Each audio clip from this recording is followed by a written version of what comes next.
नमस्कार। आज हम एक बहुत ही पुरानी लेकिन बेहद दिलचस्प कहानी को समझने की कोशिश करेंगे। ये कहानी है न्याय, कर्तव्य और उस साहस की जो इन दोनों को निभाने के लिए चाहिए। कहानी का नाम है शिशुपाल का न्याय। तो चलिए सीधे कहानी के उस सवाल पर आते हैं जो इसके केंद्र में है। जरा सोचिए, क्या हो जब किसी जज को खुद राजा को ही सजा सुनानी पड़ जाए। मतलब उस इंसान को सजा देनी पड़े जो खुद कानून का सबसे बड़ा रखवाला माना जाता है। बस यही वो मुश्किल सवाल है जिसके चारों तरफ ये पूरी कहानी बुनी गई है। कहानी की शुरुआत होती है एक शाम से। शिशुपाल नाम के एक विद्वान ब्राह्मण के घर पर एक नौजवान अजनबी आता है। शिशुपाल एक अच्छे मेजबान की तरह उसका पूरा स्वागत सत्कार करते हैं।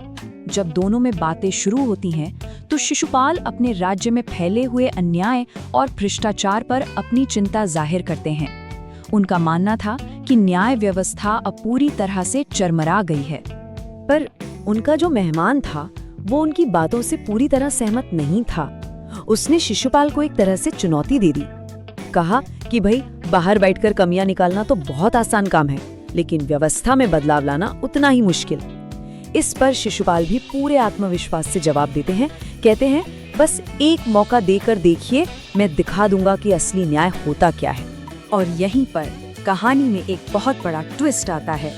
वो अजनबी नौजवान कोई और नहीं बल्कि खुद सम्राट अशोक थे। वो भेष बदलकर अपने राज्य का हाल जानने निकले थे। शिशुपाल की बातों का सम्राट पर बहुत गहरा असर हुआ और बस यहीं से शिशुपाल की जिंदगी पूरी तरह बदलने वाली थी, क्योंकि उनकी चुनौती को स्वीकार कर लिया गया था। कुछ ही दिन बीते थे कि शिशुपाल को राज दरबार में पेश होने का आदेश मिला। उन्हें बिल्कुल भी अंदाजा नहीं था कि सम्राट ने उनके लिए क्या सोच रखा है। दरबार पहुंचने पर सम्राट अशोक ने उन्हें उस रात की बात याद दिलाई और कहा कि वो उन्हें वही मौका दे रहे हैं जिसका दावा उन्होंने किया था, यानी न्याय को स्थापित करने का मौका। सम्राट ने अपनी शाही मुहर निकाली, उसे शिशुपाल को सौंपा और उन्हें राज्य का न्याय मंत्री बना दिया।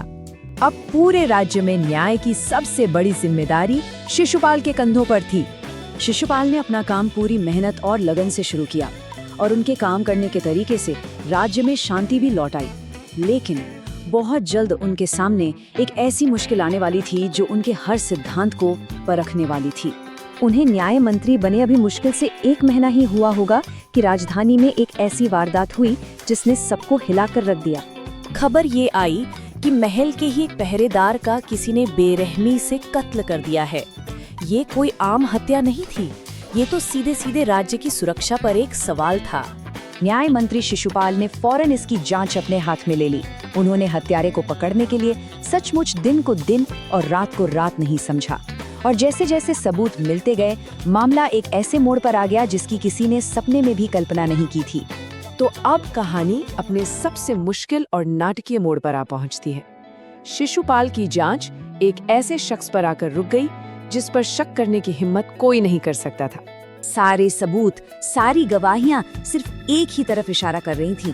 पहरेदार का कातिल कोई और नहीं बल्कि खुद सम्राट अशोक थे। अब शिशुपाल एक बहुत बड़ी उलझन में थे। एक तरफ था उनका कर्तव्य, जो कहता था कि अपराधी चाहे कोई भी हो, उसे सजा मिलनी चाहिए, और दूसरी तरफ था वो सम्राट जिसने उन पर भरोसा करके उन्हें ये पद दिया था। लेकिन शिशुपाल ने अपने कर्तव्य को सबसे ऊपर रखा। उन्होंने बिना किसी डर के सम्राट अशोक को गिरफ्तार करने का हुक्म दे दिया। ये एक ऐसा कदम था जिसके बारे में किसी ने सोचा भी नहीं था। पूरा दरबार सन्न रह गया। तो सम्राट को गिरफ्तार कर लिया गया और उन पर मुकदमा चलाया गया। अब शिशुपाल न्यायाधीश की कुर्सी पर थे और उन्हें वो फैसला सुनाना था जो इतिहास में हमेशा के लिए याद रखा जाने वाला था। पर यहाँ एक बहुत बड़ी कानूनी पहेली थी। ये तो साफ था कि सम्राट दोषी हैं, लेकिन सम्राट सिर्फ एक इंसान नहीं थे, वो पूरे राज्य के संरक्षक थे। शास्त्रों के हिसाब से राजा को ईश्वर का प्रतिनिधि माना जाता था और उन्हें एक आम अपराधी की तरह सजा देना मतलब राज्य की नींव को ही हिला देना था। तो शिशुपाल ने इसका हल क्या निकाला? उन्होंने एक ऐसा रास्ता खोजा जिससे न्याय भी हो गया और परंपरा का मान भी रह गया। उन्होंने ऐलान किया कि सम्राट हत्या के दोषी हैं, इसलिए सजा तो उन्हें मिलनी ही चाहिए। लेकिन क्योंकि सम्राट को फांसी नहीं दी जा सकती, इसलिए न्याय पूरा करने के लिए उनकी एक सोने की मूर्ति बनाई जाएगी और उस मूर्ति को फांसी दी जाएगी। इस अनोखे और समझदारी से भरे फैसले को सुनकर हर कोई हैरान रह गया। इस फैसले ने कानून का सम्मान भी रखा और सम्राट की गरिमा भी। लोगों ने न्याय मंत्री की जय जयकार की और सबसे बड़ी बात, खुद सम्राट अशोक ने भी शिशुपाल के इस न्याय की तारीफ की।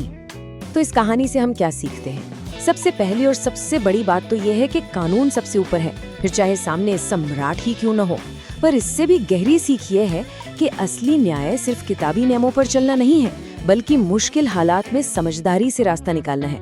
शिशुपाल ने ये साबित किया कि न्याय के सिद्धांतों से समझौता किए बिना भी एक सही रास्ता निकाला जा सकता है। और आखिर में ये कहानी हमें एक बहुत जरूरी सवाल के साथ छोड़ जाती है, जो आज के दौर में भी उतना ही मायने रखता है कि जब सत्ता और न्याय आमने सामने खड़े हों तो जीत किसकी होनी चाहिए। इस पर सोचिएगा जरूर। अगली बार फिर मिलेंगे। ન્યાય અને સત્તા, આ બંને વચ્ચેના સંઘર્ષની એક સદીઓ જૂની વાર્તામાં આપનું સ્વાગત છે।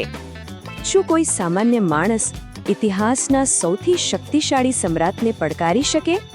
વેલ, શિશુપાલની આ કથા એ જ પ્રશ્નનો જવાબ શોધવાની કોશિશ કરે છે। અને આખી વાર્તાના કેન્દ્રમાં બસ આ એક જ સવાલ છે, શું શાસક પોતે કાયદાથી ઉપર છે? આ એવો પ્રશ્ન છે જે દરેક સભ્ય સમાજે પોતાની જાતને પૂછવો જ પડે છે। ચાલો જોઈએ કે શિશુપાલની વાર્તા આપણને આનો કેવો ચોંકાવનારો જવાબ આપે છે। તો વાર્તાની શરૂઆત થાય છે એક એકદમ સાધારણ સાંજથી। શિશુપાલ નામના એક બ્રાહ્મણના ઘરે એક અજાણ્યો યુવાન મહેમાન બનીને આવે છે। શિશુપાલ એક સારા યજમાન તરીકે એ મહેમાનનું ઉષ્માભર્યું સ્વાગત કરે છે, પણ એમને ક્યાં ખબર હતી કે આ એક મુલાકાત એમનું જીવન અને આખા રાજ્યનું ભવિષ્ય બદલી નાખવાની છે। જેમ જેમ વાતચીત આગળ વધે છે, શિશુપાલ પોતાના મનની ચિંતા વ્યક્ત કરે છે। એ રાજ્યમાં ચારેય બાજુ ફેલાયેલા અન્યાય અને અરાજકતાથી ખૂબ દુઃખી છે। એમને લાગે છે કે ન્યાયતંત્ર જાણે ભાંગી પડ્યું છે અને કોઈ પણ સુરક્ષિત નથી। અને પેલો મહેમાન એ બધું જ એકદમ શાંતિથી સાંભળી રહ્યો છે। પણ એ મહેમાન શિશુપાલની વાત સાથે ખાલી સહમત નથી થતો। એના બદલે એ તો સામે એક ધારદાર પડકાર ફેંકે છે। દોષ કાઢવો તો બહુ સહેલો છે, પણ કંઈક કરીને બતાવવું એટલું જ મુશ્કેલ છે।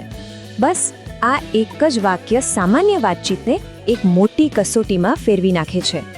પણ શિશુપાલ કંઈ પાછા પડે એવા ન હતા। એ આ પડકારથી જરાય ડગમગતા નથી, ઉલટાનું પૂરા આત્મવિશ્વાસથી જવાબ આપે છે। એ દાવો કરે છે કે જો એમને તક મળે તો એ સાબિત કરી દેશે કે સાચો ન્યાય ખરેખર કેવો હોય છે। આ એક બહાદુર નિવેદન હતું જે એમના ભવિષ્યનો સંકેત આપી રહ્યું હતું। અને બસ અહીંથી જ વાર્તા એક નાટકીય વળાંક લે છે। શિશુપાલનો દાવો માત્ર ખાલી શબ્દો નહોતા, અને હવે એની પરખ થવાની હતી। એક એવી પરખ જેની શિશુપાલે ક્યારેય કલ્પના પણ નહીં કરી હોય। તો સવાલ એ છે કે આ રહસ્યમય મહેમાન આખરે હતો કોણ, જેણે એક સામાન્ય બ્રાહ્મણને આટલો મોટો પડકાર ફેંકી દીધો? એની સાચી ઓળખ શિશુપાલના જીવનમાં ખળભળાટ મચાવવાની હતી। અને જવાબ જાણીને ખરેખર નવાઈ લાગશે। એ યુવક બીજા કોઈ નહીં પણ ખુદ સમ્રાટ અશોક હતા। એ વેશ પલટો કરીને પોતાના રાજ્યની સાચી સ્થિતિ જાણવા નીકળ્યા હતા, અને શિશુપાલના નીડર શબ્દોએ એમને ખૂબ પ્રભાવિત કર્યા। સમ્રાટ અશોકે શિશુપાલની હિંમત અને ન્યાય માટેની એ તડપને ઓળખી લીધી।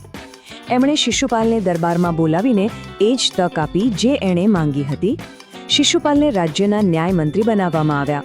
હવે બધી જ જવાબદારી એમના ખભા પર હતી। શિશુપાલના નેતૃત્વ હેઠળ રાજ્યમાં બધું એકદમ બરાબર ચાલવા લાગ્યું। ચારે બાજુ શાંતિ અને વ્યવસ્થા સ્થપાઈ। લોકો ખરેખર ન્યાયના શાસનનો અનુભવ કરી રહ્યા હતા। રાજ્યમાં સુવ્યવસ્થાની ચર્ચાઓ થવા લાગી। પણ પછી એક રાત્રે એક હત્યાએ આ શાંતિને ડહોળી નાખી। ન્યાય મંત્રી તરીકે આ શિશુપાલની પહેલી મોટી પરીક્ષા હતી।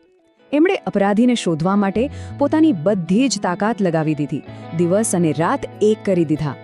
એમની ઝીણવટભરી તપાસ ધીમે ધીમે એક એવા સત્ય તરફ આગળ વધી રહી હતી જે આખા સામ્રાજ્યને હચમચાવી શકે તેમ હતું। તપાસનો અંત એક એવા તારણ પર આવ્યો જેની કોઈ કલ્પના પણ ન કરી શકે. શિશુપાલે જે શોધ્યું એ માત્ર ચોંકાવનારું જ નહોતું, પણ ખૂબ જ જોખમી પણ હતું.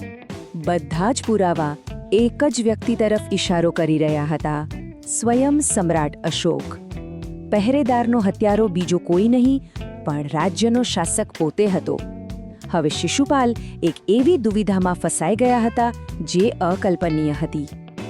આ નિર્ણય લેવો સહેલો નહોતો. વિચારો, એક તરફ એમની ફરજ હતી અને બીજી તરફ એ જ સમ્રાટ હતા જેમણે એમને આ પદ આપ્યું હતું.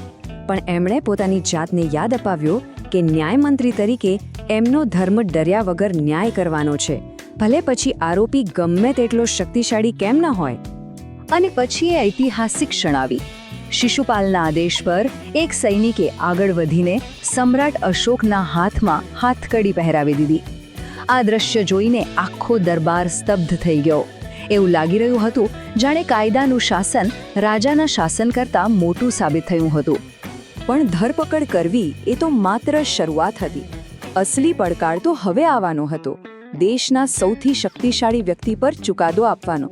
આ એક એવો ચુકાદો હતો જે ઇતિહાસમાં હંમેશા માટે યાદ રહેવાનો હતો. શિશુપાલની સામે બે વિરોધાભાસી શક્તિઓ ઊભી હતી.